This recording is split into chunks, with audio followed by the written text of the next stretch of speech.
Hello, hi guys! Magandang gabi sa inyo lahat. This is Chin Rodriguez from my second channel, a faith healer, also mata reader. So ngayong gabing to, tingnan natin ang nagsabi sa inyo ng ating mga gabay. This is special gabay for the month of January 16 hanggang January 22 for the sign of Gemini. So Gemini, welcome to my channel. Ano kayang messages, advices ng spirit guides ang ating masasaga for today's video? Kano naman kayang energy or kaganapan sa buhay ng mga Gemini ang ating mga hagilap. So guys, this reading is a general reading lamang, hindi lahat makaka-resonate. Kunin lamang pa makaka-relate sa inyo and comment down below kung kaninong energy ang ating nasaga. And of course, don't forget to like and subscribe my channel and hit notification bell for more videos update. And of course, maraming salamat sa mga walang sawang pagsuporta sa aking channel, lalo-lalo na hindi nag-skip ng ads. Naway pagpalaan kayo ni Diyos at may kapal. Siksik, liglig, nag-uumapa ang biyaya manumbalik sa inyo. And of course, kumapit ka dahil ito namin sa'yo ng ating mga gabay. Angel Spirit Messages, give me an information for the sign of Gemini. Ano kayang messages, advices sa Spirit Guides ang ating masasaga for today's video? So, there's a Six of Pentacles. So, there's a possible na maaaring there's a gift or something support by the universe, no? Kumbaga, there's a balance. There's a give and take. So, some of you guys, kumbaga, pagdating sa relasyon, may give and take. And of course, something, kumbaga, pagdating naman sa finances, maaaring magtutuloy-tuloy na ipasok na maganda kapalaran with the Queen of Wands, no? Kumbaga, control and confidence, no? Kumbaga, confidence ka, and of course, there's an energetic. So, ibig sabihin, kumbaga, napaka-energized ng pasok ng magandang kapalaran sa'yo. Oh, come on! There's a Seven of Wands. So, you are being protected. So, protections, no? Staying on your ground. So, ibig sabihin, pangalagaan mo kung ano may mga bagay-bagay na pinangahawakan mo. Even your beliefs, even your finances, career, love life, and the Hierophant represent a lesson learned. May mga bagay na dapat kang natutunan, may mga bagay na dapat kang, kumbaga, isang alang-alang, no? And of course, sinasabi dito, there's a values, kumbaga, there's a lesson, and there's a learn and education. So, let's see what is additional messages. And there's a Three of Wands. So, waiting for a soul to waiting for a ship. May mga bagay na kailangan mo antayin. Hindi ka pwede magpala-decision or something. There's a travel. So, there's a foresight. May mga pasilip sa dito na maaari makakaalis ka na. There's a moving abroad, for land. So, there's a foresight for forward planning, something moving forward. No? And of course, there's a Two of Swords. There's an indecisions. No? May mga bagay na kailangan mo magdesisyon ngayon. No?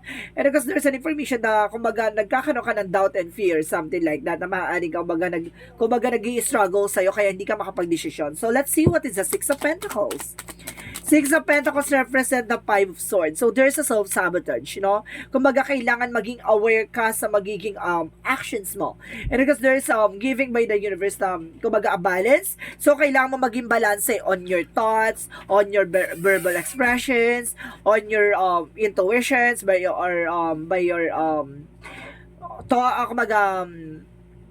ideas, kumbaga may mga bagay, kumbaga kailangan maging balance ka. So, let's see what is the Queen of Wands. What is the Queen of Wands? So, there's a Four of Cups. So, there's a reevaluate, no? Kumbaga, kailangan mong pag-isipan, no? Kumbaga, there's an energetic eksena, kumbaga, nandun ka sa part na excited, no? Or excitement. So, there's an information na, kumbaga, Four of Cups, there's a information na, kumbaga, re-evaluate mo muna, i-analyze mo muna, nang sa ganun, walang regret, and walang, something confusion, no? So, let's see what is the Seven of Wands. So, there's a Two of Pentacles. So, there's a balance. So, you are being protected and of course, balance ka dito sa situation mo. So, there's an information na parang there's a resource of income na maaaring maging balance, gano'n. So, let's see what is the Hierophant. Hierophant represents the King of Cups. So, there's a separation, no? Maaaring nagkaroon ng separations dito, pero there's an information na emotional intelligent. Maaaring itong tao na to ay mahal na mahal ka. So, suddenly, baka magkaroon ng union or reunion or reconciliation or pagbabalikan. O, diba? And there's a Lovers. So, there's a waiting for, oh my God, there's a waiting for. Ibig sabihin dito, may mga bagay na darating yung hinihintay mo. There's a Lover. So, maaaring ang itong person mo, maaaring bumalik, or there's a Lovers na may bagong darating na bagong pag-ibig. So, let's see what is the Two of Swords. So, there is a five of wands. Ito nga, no, yung decisions that brings you on confliction. Kumbaga yun yun, na kumbaga nagkakaroon ng conflict pagdating sa mga decision mo kasi parang there's an information na parang nagkaroon ng arguments or something, kumbaga disagreements, kumbaga there's an information na maaaring kailangan mo munang pag-isipan, no? So, let's see what is the Six of Pentacles and the Five of Swords. So, there is a King of Wands. So, there's a control. There's a vision. So, ibig sabihin matalas to pagdating sa mga bagay-bagay or pagdating sa mga decision or sa mga bagay or sinasabi niya, no? There's an experience. Kumbaga masyado experiencado sa mga bagay-bagay.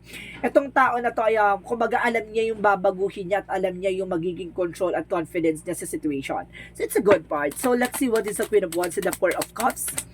Okay, there is a Seven of Swords. So, there's a sneakiness or cheating lying on you, no? Kumbaga, there's an information na maaaring, there's a theft, no? Maaaring may panluloko, may pagsisinungaling, or something na, kumbaga, there's a deceit or lies, no? Maaaring, trickery, niloloko ka, or cheating na maaaring, kumbaga, there's a cheating. So, some of you guys, kumbaga, sinasabi dito na kailangan magkaroon ka ng confidence sa sarili mo. Alamin mo yung magiging decision mo. Alamin mo yung mga bagay-bagay na nangyayari behind your back. Kasi there's an information, kumbaga, kailangan marunong ka Four of Cups na re-evaluate or analyze. Mamaya mali yung informasyon na masagap mo tapos magte-take ka ng action tapos magsasabi ka ng mga bagay-bagay na kakainin mo sa huli. So, ibig sabihin dito, you need to think twice, no? And wise. So, let's see what is the Seven of Wands and of course the Two of Pentacles. So, there's a Six of Cups. So, there's an information returning. So, ito yung sinasabi ko, di ba? Maaring may babalik from the past. So, may babalik sa nakaraan. So, there's an ex coming back. Oh, ha? So, there is an information na kumalma ka. So, let's see what is the Nine of Cups represent a wish fulfillment. So, may mga bagay na ito yung hiniling mo, ito yung pinangarap mo, ito yung ginusto mo na maaari matupad na, no? Kumbaga, there's a realizing dreams, maaaring, kumbaga, naisip mo na ito yung mga bagay na hiniling mo ay maaaring matupad, no? Desires into reality. So, let's see. What is the Three of Wands and the Lovers?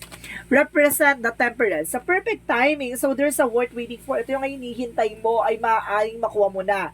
No? There's a perfect timing and of course, there's a divine timing. Maaaring, kumbaga itong tao na to talagang pagtatagpuin kayo ng tadhana at pagtatagpuin kayo ng pagkakataon. So, let's see what is the Two of Swords and the Five of Wands. So, there's a King of Pentacles. Security. So, maging secure ka sa magiging actions, even your thoughts. So, ibig sabihin dito, kumbaga maging mature, grounded ka sa mga decision mo. Hindi ka pwedeng yung, kumbaga maging, kumbaga, salawahan or something. Kailangan, ano kaya, kumbaga yung decision mo is pure. So, ibig sabihin dito, kailangan ang pag-decision mo ay buo, no? At talagang sigurado. So, let's see what is additional messages for outcome. For the outcome is the Four of Pentacles. Budgeting, saving money, protect your power, protect your energy. At the same time, there's an Ace of Wands. So, there's a new beginning and of course, a fresh start, a good news, and a physical starting something, creativity spark. So, maaaring ang magbago ang buhay mo sa isang iglap na magdadala sa iyo ng there's a lack of savings ako nasa-sense, no? Kumbaga may malaki akong pera nasa-sense dito. So, let's see what is additional messages for career. For career is Ace of Swords. So, there's a breakthrough. So, magtatagumpay ka talaga, magbibigay ito ng clarity sa'yo. At the same time, there's a justice. Wow! A good karma coming in for you. Pagdating sa business, pagdating sa trabaho mo, there's a justice. May karma, there's an information na magdadala sa'yo ng balance. And of course, sinasabi dito, there's an information na, kumbaga, there's sacrifices na ginawa before, kumbaga, there's a cause and effect. Maring ito na yung makuha ng good karma na lahat ng pinagtrabahuhan mo before. So, let's see what is additional messages for love life. Wow! So, there's a Wheel of Fortune. So, there's a destiny to happen. And the Seven of Cups. So, there's a dream. So, maaaring matupad yung mga pangarap mo dito. And the Wheel of Fortune is here to destiny is yours. So, maaaring there's a prophecy. Diba? Maaaring nakatadhana talaga yung mga pagtatagpo at nakatadhana talaga yung pagmamahalan nyo sa isa't isa. Maaaring soulmate kayo or something kumbaga, may soulmate connection or something deep soul contract, something like that na maaaring kumbaga may something connections kayo soul connections, and of course there's a good luck, no? There's a bless. Maaaring swerte ka dito sa person mo. So let's see what is additional messages for health. Pagdating naman sa health, there's an information by the Empress card. Maaari magkaroon ng fertility or pagbubuntis dito ha, Gemini. Maaari magbuntis ka, and of course, there are high priestess with the unexpected moment. Hindi mo ito in-expect na maaari nga magdala sa'yo ng pregnancy. So, there's a fertility. So, there's a motherhood. So, there's an information na magtiwala ka kay God, no? And of course, there's a mystery behind. May mga bagay na hindi mo inaasahan. There's an unseen. May mga bagay na hindi mo inaadya or hindi mo talaga sinasadyang mangyari. So, let's see what is the magical fairy messages. For magical fairy messages, angel spirit guides. So, there's an express your individuality. So, allow your true self and of course to shine because you're awesome. So, ibig sabihin dito, ipakita mo yung sarili mo kung gaano ka kaganda or kung gaano ka kagaling. Kung ano man yung katangian mo na alam mong kakaiba, something uniqueness, no? So, let's see what is the yin and yang oracle card. For yin and yang oracle card represent For yin and yang oracle card represent a reflection. So, ito yung sinasabi, cause and effect na situation. Maaring minsan sa relasyon may lamat na, no? Maaring hindi na maibalik, pero depende na lang yan sa magiging reflection nyo sa isa't isa. At the same time, what is additional messages? And because there's an ace of water, so Pisces, Cancer, Scorpio. Some of you, yung person mo is a Pisces, yung person mo is a Cancer, or yung person mo is a Scorpio. Additional messages. So, there's a third party. So, there's a third party involved. Additional messages. And of course, there's ego, yung pride. Iwasan nyo yung mga, there's a vanity, yung mga walang kabuluhang bagay, no? Iwasan nyo yung mga luho-luho na alam nyo wala naman sa lugar. No? There's a third party, maaring, kumaga, it's not a third party for, kumaga, sa relasyon, no? Maaring third party for a friends. Maaring, kumaga, mahilig sa barkada, mahilig sa kaibigan tong tao na to. So, iwasan, no? Kasi hindi siya nakakatulot, hindi na healthy sa situation mo. So, let's see what is Arcangel Raphael messages. So, there's a yes. So, there's a possible na maaaring magkaroon ka na ng healing dito. Sabi ni Arcangel Raphael. Additional messages. Okay. Let's proceed tayo sa angels messages. Additional messages. So, there's a freedom. So, may kalayaan ka magdesisyon, may kalayaan ka sa mga bagay-bagay kung ano pipiliin mo. Ganon. And there's a music. Some of you makakatulong daw yung music for your, kumbaga, para ma-relieve yung stress mo, ganon. So, there's a connection for the music. At the same time, there's a family. So, you are family-oriented. Maaring, kumbaga, there's a center to your life purpose talaga ang family. So, let's see what is additional messages. Let's see what is additional messages. So, there is a lifting the veil. So, there is a questioning everything. Kumbaga, marami kang tanong sa mundo o marami kang tanong sa sarili mo. Marami kang tanong sa mga nangyayari sa paligid mo. Ibig sabihin dito, hayaan mong mag-unfold naturally. So, let's see what is additional messages. Let's see what is additional messages. And there's an rate. So, longing for home. So, there's an homesick from the stars. So, some of you, kumbaga, gusto mo nang, kumbaga ka na matupad yung mga bagay-bagay na hinihiling mo. Kumbaga, matagal mo nang hiniling, bakit hanggang ngayon hindi pa natutupad? That because may mga bagay na kailangan mo na i-let go. Yun. So, ibig sabihin, may mga bagay na kailangan mo nang bitawan. Kasi baka nagbibigay ng blockages sa'yo, kaya hindi mo nakukuha yung mga pangarap mo. So, let's see what is Arcangel Michael. And you're on the right path. So, nasa tamang direction ka, nasa tamang wisyo ka, hindi ka naliligaw, hindi ka nauurat, something like that. And of course, it's time to leave the unhealthy situation. So, I told you, diba? Kailangan mo na makalis sa hindi magandang sitwasyon. Kasi maaaring, kumbaga, nagiging toxic na rin yung buhay mo that because of your own sake, on your, of your own way, diba? Maaaring ikaw na yung gumagawa ng paraan kaya pupangit na yung eksena mo. No? Kailangan mo nang baguhin yan.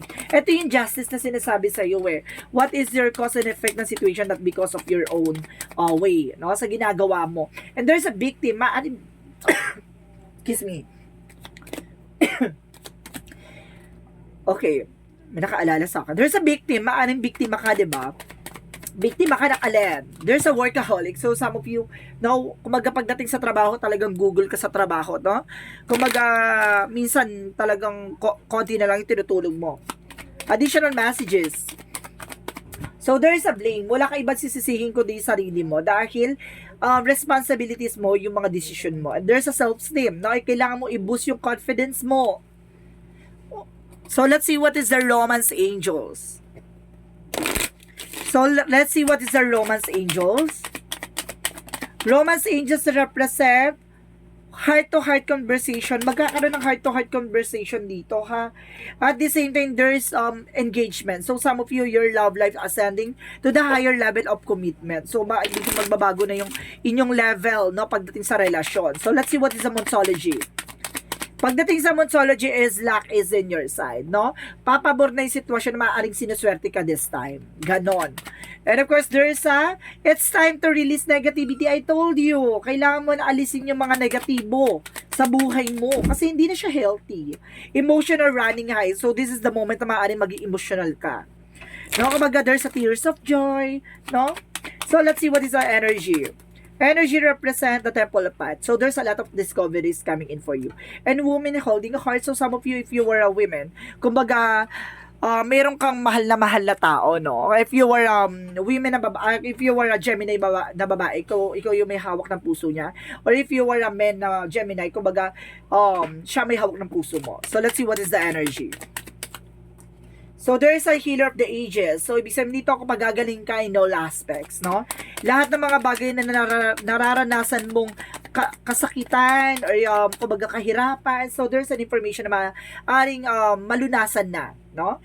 And because there's a victory. So, maaaring magtagumpay ka sa larangan na pinangahawakan mo or larangan na tinatahak mo. And there's a six chakra Archangel Metatron. There's a big surprises. Oh my God, the shocking news. No, there's a surprises coming in for you. So, let's see what is additional messages. There is a taking action. So, kailangan mong kumilos, kailangan mong gumalaw, kailangan mong mag-decide, and there's an inner truth. No, alamin mo sa sarili mo ano ang katotohanan. No, and of course, there's a cleansing. So, kailangan mo rin mag-cleansing. And of course, there's a survival. So, maaring you are being survivor. No, kumbaga, lagi mo nalalagpasan yung mga pagsubok mo sa buhay. Lagi ka nakakalusot. No? So, let's see what is the Jesus loving quotes. Sinasabi dito, Jesus loving quote, seek and you shall be find. So, ibig sabihin, kung hindi mo hahanapin, hindi mo makikita ang kasagutan mo. Ibig sabihin dito, maaari nagbubulag-bulagan ka. Nasa harap mo na ang kasagutan, hindi mo lang maamin sa sarili mo ang kamalian mo. So, let's see what is the angel's answer. Guys, bibilang ako ng 3. Nandito ang kasagutan sa inyong katanungan. 1, 2, 3. Nakapag-isip ka na ba guys na question mo? Dahil ito na ang mensahe sa iyo ng angel's answer. So, there's a yes. Wow! Double clarification on yes, yes. And of course, there's a listen to your intuition. So, makikinig ka sa intuitions. But at the same time, there's a success coming your way. Maaaring magtatagumpay ka talaga, guys. My goodness. Success and victory is yours. So, let's see what is the angel's number. So, ano yung nagre-represent sa angel's number? What is representing the angel's number? 7. I am brilliant. So, sinasabi dito, you possess a very refined mind and deep your urge to uncover life mysteries. So, ability to acquire vast knowledge on both the informational and spiritual planes give you a greater awareness that most. So, ibig sabihin dito, kumbaga yung mga bagay na hindi mo nakikita, no? Maaaring mailantad na sa'yo at makita mo yung mga bagay-bagay na kakalagahan, no?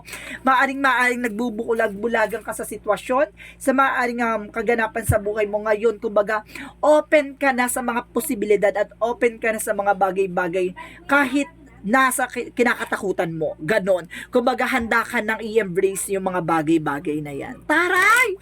May pagmulat ng mata, pagising sa umaga. Charis! So, let's see what is the messages of life. Messages of life represent a progress. Ito na nga. Each day, as I recognize the divine with me, I progress further along the path of my spirit. Today, I respect my needs, observe what happens within, and do my best to maintain a positive attitude. I have faith in my inner strength and capabilities. I grow and improve every day. Today, God's opinion of me is the only opinion that matters. So, ibig sabihin dito, kumbaga naniniwala ka na unti-unti na nagkakaroon ng pagbabago sa buhay mo. Unti-unti mo na natutuklasan yung mga bagay bagay na dapat mong binabago sa sarili mo. Kumbaga, unti-unti mo nang nauobserba na yung mga bagay-bagay na kailangan mo nang alisin sa pagkatao mo. 'Di ba? Yung mga dati mo ng bad habits, bad attitudes, 'di ba? Yun yung kailangan mong i-release kasi hindi siya healthy. Even yung there's a vanity, yung mga wish or yung mga ginagawa mong wala namang katuturan or something like that na kailangan mo nang iwasan. So guys, this reading is a special gabay for the month of January 16 hanggang January 22 for the sign of Gemini. So Gemini, maraming salamat for your wonderful reading. So this reading is a general reading lamang, hindi lahat makaka-resonate. Kunin lamang pa makaka-relate sa inyo and comment down below kung kaninong energy ang ating nasagap.